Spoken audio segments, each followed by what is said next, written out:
Salam sejahtera untuk kita semua. Ketemu lagi di channel saya. Kali ini kita akan membahas mengenai Microsoft Word. Cara membuka Microsoft Word ini ada dua cara. Nah, yang pertama pada toolbar ini kita klik start. Kemudian kita mencari di program file yang tertera Word. Nah, seperti ini bisa dilihat dan kita tinggal klik. Maka Microsoft Word ini akan terbuka dengan tampilan yang seperti ini. Kita klik new. Kemudian kita pilih blank dokumen. Maka Microsoft Word itu sudah terbuka dengan tampilan yang seperti ini. Oke, cara kedua adalah di toolbar ini kita ada tombol untuk mencari atau search. Nah, di sini kita bisa menulis dengan kata kunci adalah Word. Nah, seperti ini kita bisa langsung klik di sini. Maka kita masuk di Microsoft Word. Mari kita perhatikan yang pertama di sini itu title bar atau judul dari Microsoft Word ini. Nah, ini adalah merupakan nama dari dokumen ini. Secara default dia tertulis dokumen 1. Di sini adalah akun Microsoft.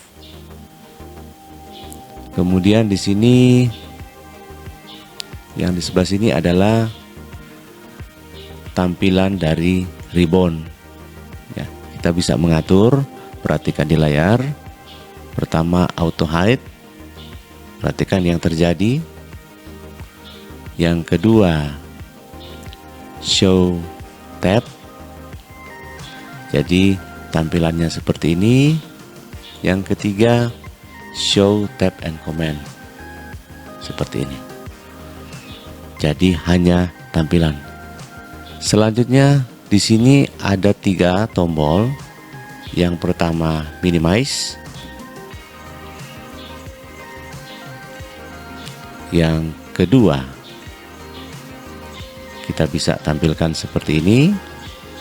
Kemudian kita bisa restore kembali ke tampilan yang full.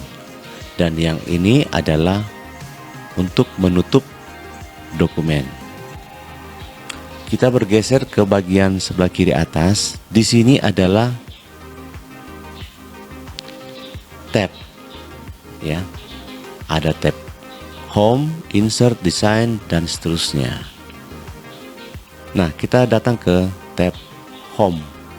Dia terbagi menjadi beberapa ribbon yang sudah ada. Di antaranya ada clipboard, cut. Cut itu untuk memotong.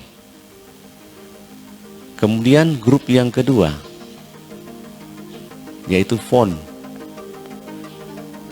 Dari sini kita bisa melihat yang pertama, saya contohkan satu saja, yang ini.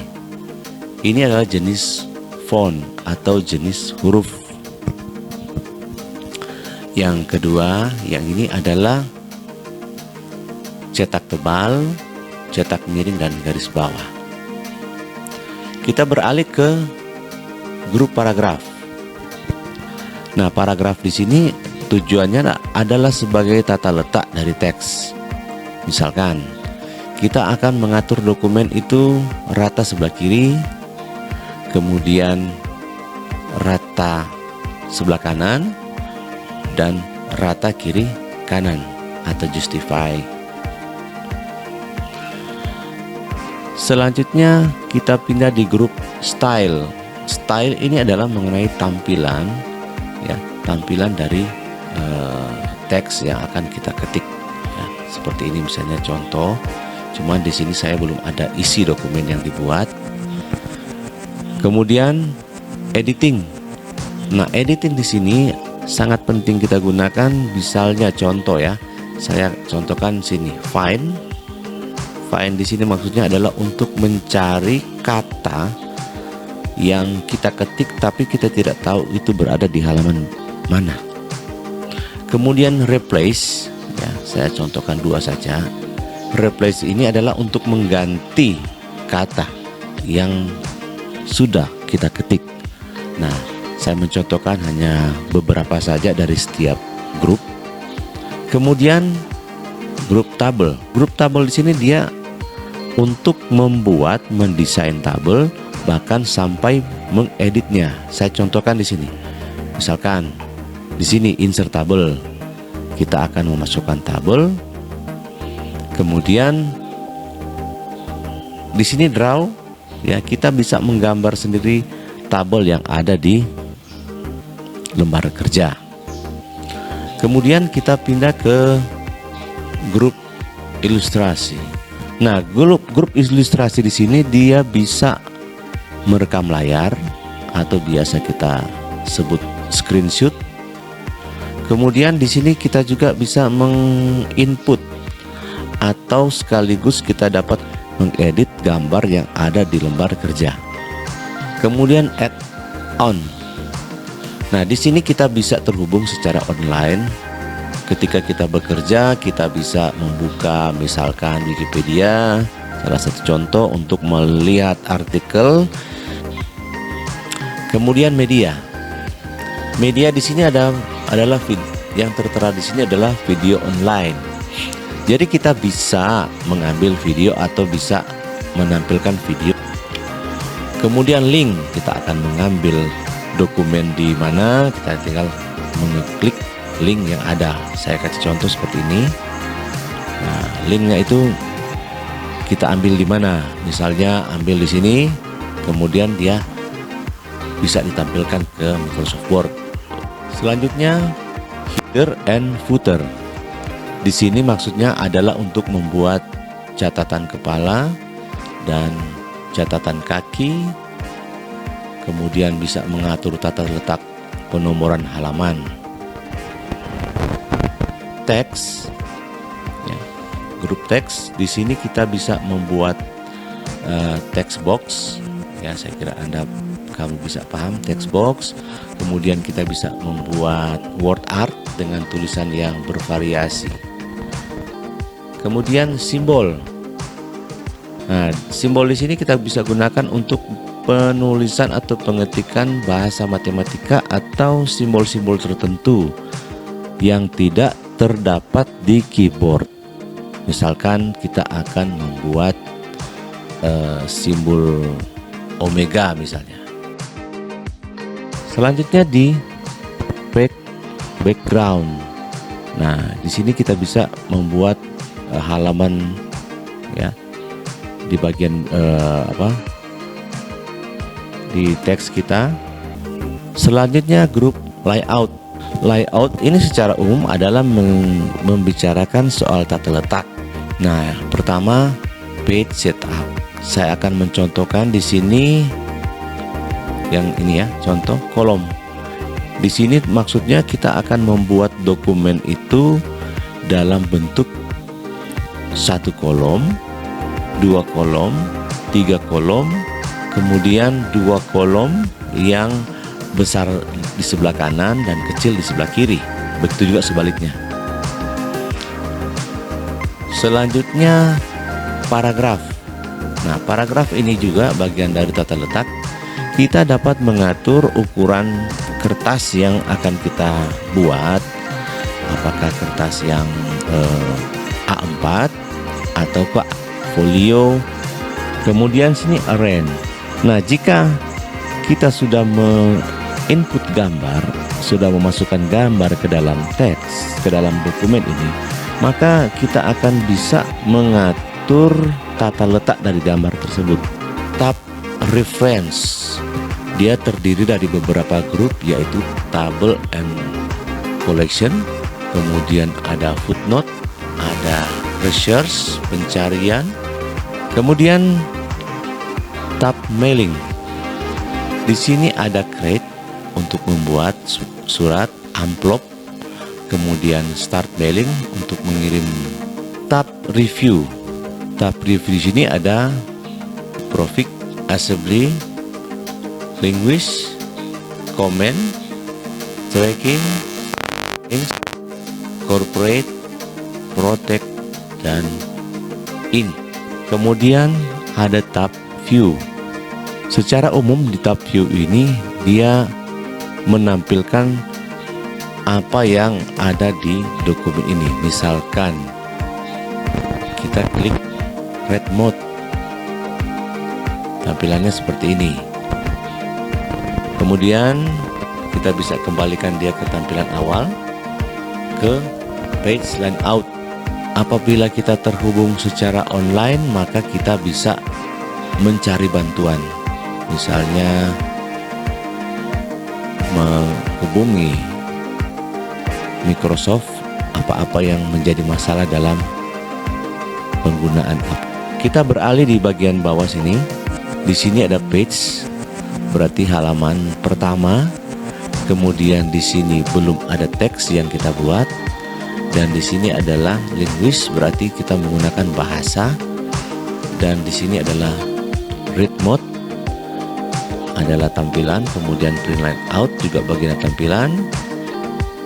Kemudian ini tampilan web. Dan ini adalah size atau ukuran dari tampilan Microsoft Word.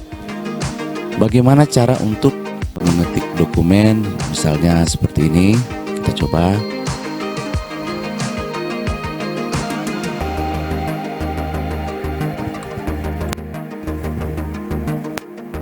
Oke, di sini kita telah menuliskan beberapa kata yang ada dalam tampilan ini, yaitu mata pelajaran simulasi dan komunikasi digital. Nah, tandanya di sini adalah kita sudah memasukkan dokumen yang ada di dalam Microsoft Word. Nah, perhatikan di sini yang paling atas adalah dokumen 1 ada dalam tampilan ini. Artinya dokumen yang kita ketik ini belum memiliki nama filenya. Pada bagian kali ini kita akan menyimpan dokumen yang telah kita ketik dalam Docs. Nah, di sini kita bisa memilih ekstensi apa yang akan kita simpan.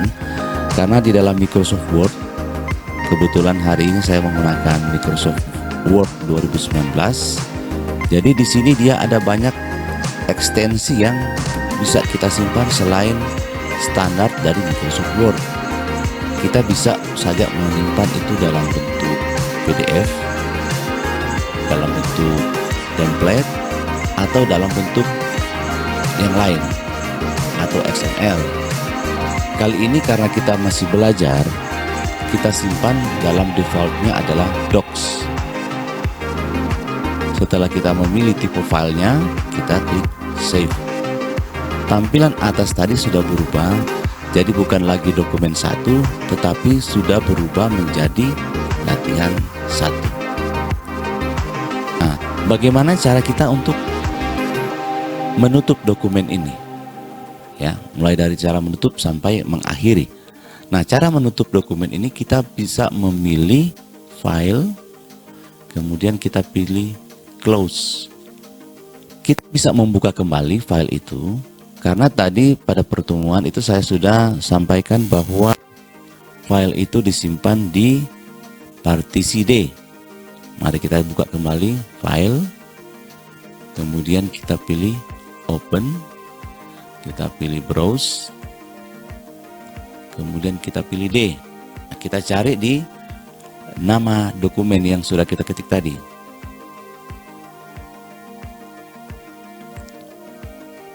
Nah, itu kelihatan latihan 1 ini dibuat pada tanggal 11 hari ini. Cocok ya. Kemudian kita klik open.